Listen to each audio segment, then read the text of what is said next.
Oke, sekarang gue mau ngasih contoh ya, bagaimana mengaplikasikan konsep future value ke aplikasi nyata. Oke, jadi ini ada contoh soal tentang, jadi ceritanya tuh gini, nih ya, lo pengen beli suatu rumah di masa depan. Nah, ini kata kuncinya nih, future.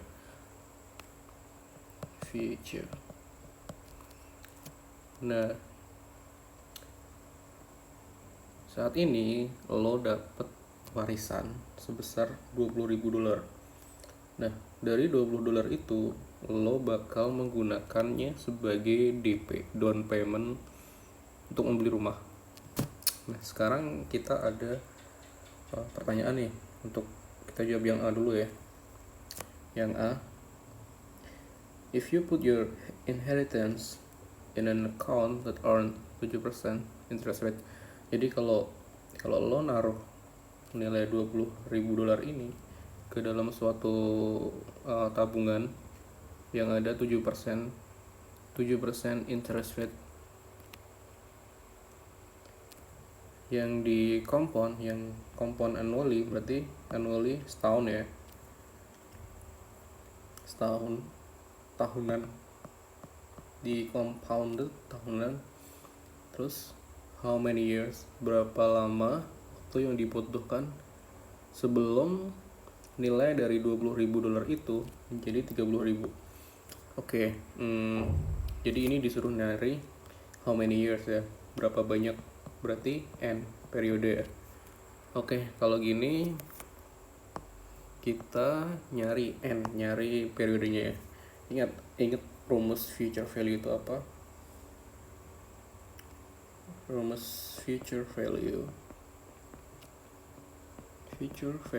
sama dengan present value dikali 1 ditambah interest rate, nilai suku bunga dipangkatkan n. Nah, kita disuruh nyari n nya nih. Oke, kita masukkan satu-satu ya. Future value nya berapa? 30.000 ya, karena kita disuruh nyari, karena kita udah diketahui di soal nih, nilai masa depannya $30.000. Kita tulis di sini $30.000. Terus nilai present value-nya, nilai yang lo punya saat ini berapa? $20.000 kan? $20.000. Terus dikali 1 ditambah I. I-nya berapa? I-nya 7% tuh. 7%. Angkat N. Nah, N-nya yang mau kita cari kan? Oke, kalau gini kan sebenarnya tinggal operasi matematika dasar ya. Ya kan? Oke, sebelum gue lanjut, gue mau nyoba menurunkan nyari N. Ini kalau nyari N kayak gini, biasanya gue pakai logaritma. Jadi gini, gue turunkan ya. Future value sama dengan present value dikali 1 plus I pangkat N. Ini taruh sini, ya kan? Berarti future value per PV sama dengan 1 ditambah I pangkat N. Oke, sampai sini gue bakal pakai operasi matematika, logika matematika aja sih. Gue tambahkan log di sini dan di depan 1 plus I pangkat N. Ingat log logaritma kayak gini ya, ini penting banget, ya kan? Terus ini berarti kan, ini kan bentuk lainnya adalah N dikali log 1 plus I, gini kan? Terus di sini log PV gitu. Nah, berarti kan sampai sini udah ketemu. Maka N adalah log future value per PV dibagi log 1 plus I. Nah, dari sini sebenarnya kita bisa langsung menurunkan nih. Ini berarti kalau nyari N di sini. Nah,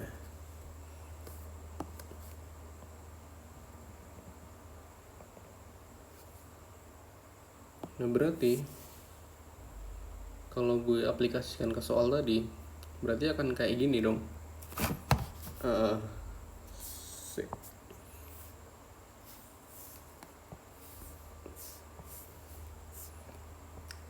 Kayak gini kan. Jadinya 30.000 per 20.000 sama dengan 1 plus 7% itu berapa? 0,07 kan? 0,07 pangkat N. Gue tambahin log di sini. Ini kita langsung operasikan aja. 3 dibagi 2 berapa? 3 dibagi 2 itu 1,5 ya, 1,5. Di sini 1,07 pangkat N. Nah, di sini kan kayak gini bentuknya. Nah, gue tambahkan log di kiri dan di kanan. Log 1,5 sama dengan log 1,07 pangkat N gitu.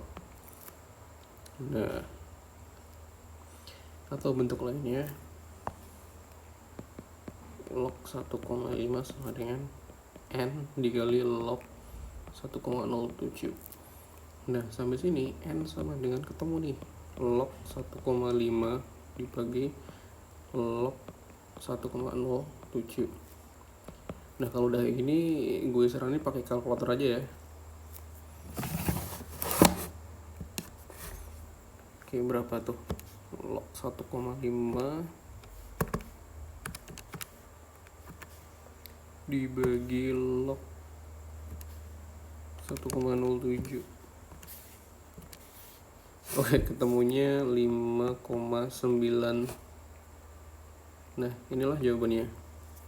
5,9 tahun. Atau kita bulatkan jadi 6 tahun lah ya, 6 tahun. Oke. Jadi jawaban yang A ini adalah N-nya A. N-nya 6 tahun. Oke. Gue hapus dulu.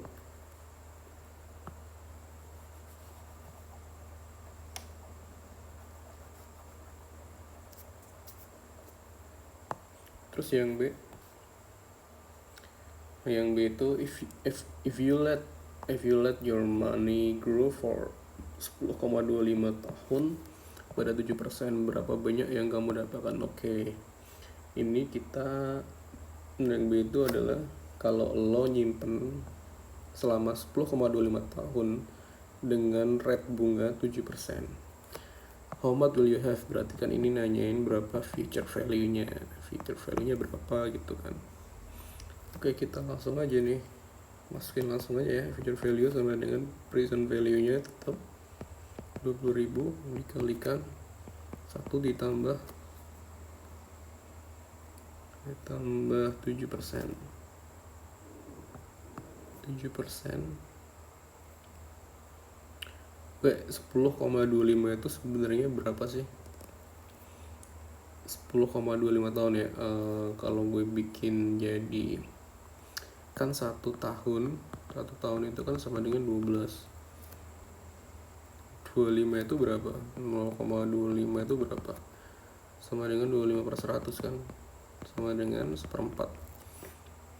Berarti kalau 1/4 tahun itu sama dengan berapa bulan? 1/4 tahun sama dengan berapa tuh? 1/4 dikali 12 sama dengan 3 bulan. Nah, di sini berarti gue bakal ini gue bikin jadi ekstensi bulan ya, N-nya.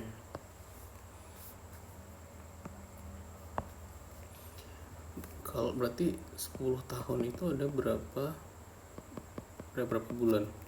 120 bulan ditambah 3 bulan. Berarti 123 bulan. Oke. Di sini 123. Nah, ingat kalau di periodenya gue bikin bulan, maka interest rate harus gue bikin bulan juga dong, ya enggak? Karena 7% ini masih dalam tahunan. 7% itu untuk tahunan. Maka untuk bikin jadi bulanan gue bagi 12. Oke, sampai sini langsung aja nih kita hajar. 20.000 dikali 7% dibagi 12 itu berapa?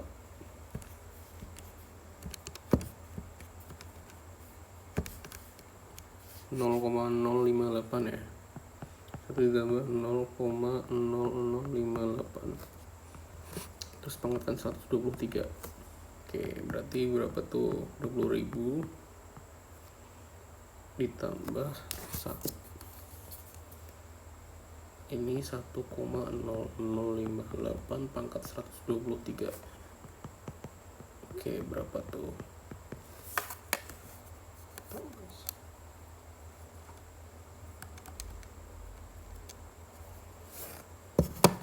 Oke, di sini berarti 2,045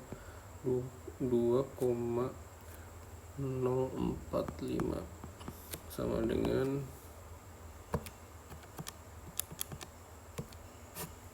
40.900. Oke, ini jawabannya. Jadi how much will you have? Sebesar ini 40.900. $40.900 dalam 10 seperempat tahun. Oke, sorry. Lanjut yang C.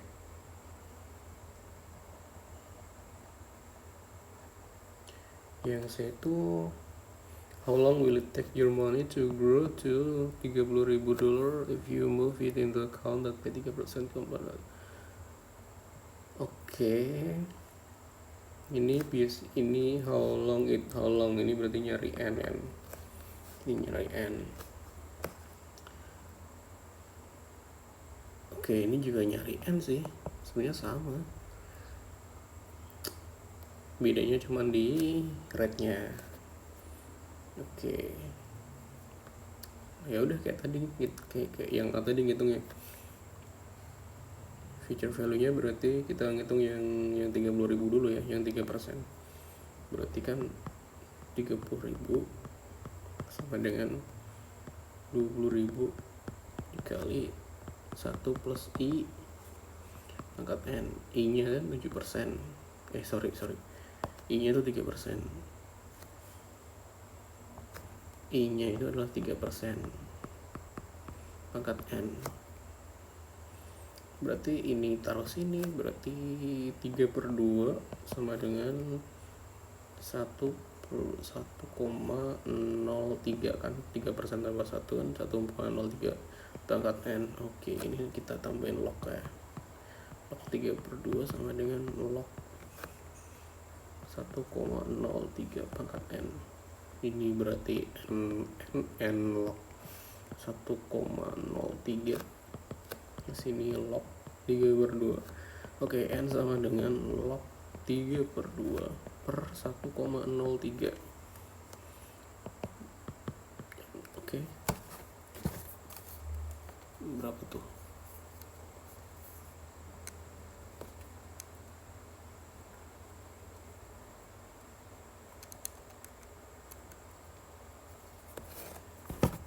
N-nya 13,72 tahun. Oke. Atau kita bulatkan jadi 14 tahun lah ya. Kurang lebih. Oke, ini yang 3%. Kalau yang 7, kalau yang bunganya 11% kan sebenarnya tinggal diganti di sini ya. Gue langsung ganti di sini nih. Misal I-nya jadi 1 plus 11%. Kan langsung aja ya, gue langsung ambil dari sini aja, gue langsung ke sini aja. Berarti log 3/2 sama dengan log 1,11 pangkat N. Maka N sama dengan log 3/2 per log 1,11.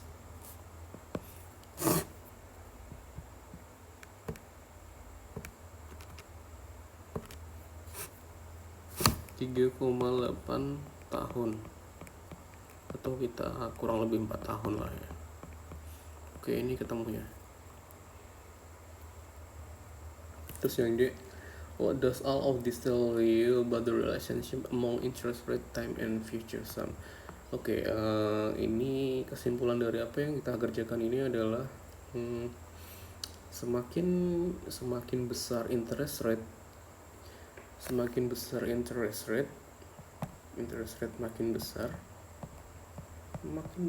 maka lebih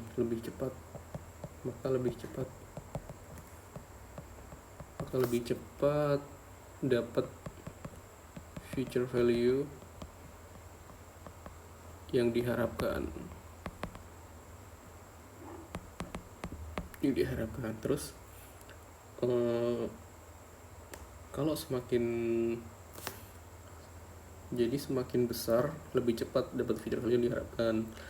Terus kalau misal n-nya kecil tapi i-nya gede, jadi i sama n itu berbanding apa ya? Kalau gue gambar ini misal n-nya, ini i-nya nih. Semakin i-nya gede itu gini polanya. Semakin i-nya gede itu kita cuma butuh waktu n lebih kecil untuk, misal gue pengen dapat 30.000 tadi ya. Kalau i-nya gede, kita cuma butuh n-nya kecil. Periodenya itu kita nyimpennya itu dikit, bentar aja biar dapat 30.000. Tapi kalau i-nya kecil, kita butuh n lebih banyak, kita butuh periode lebih banyak untuk menyimpan. Kayak gitu. Oke.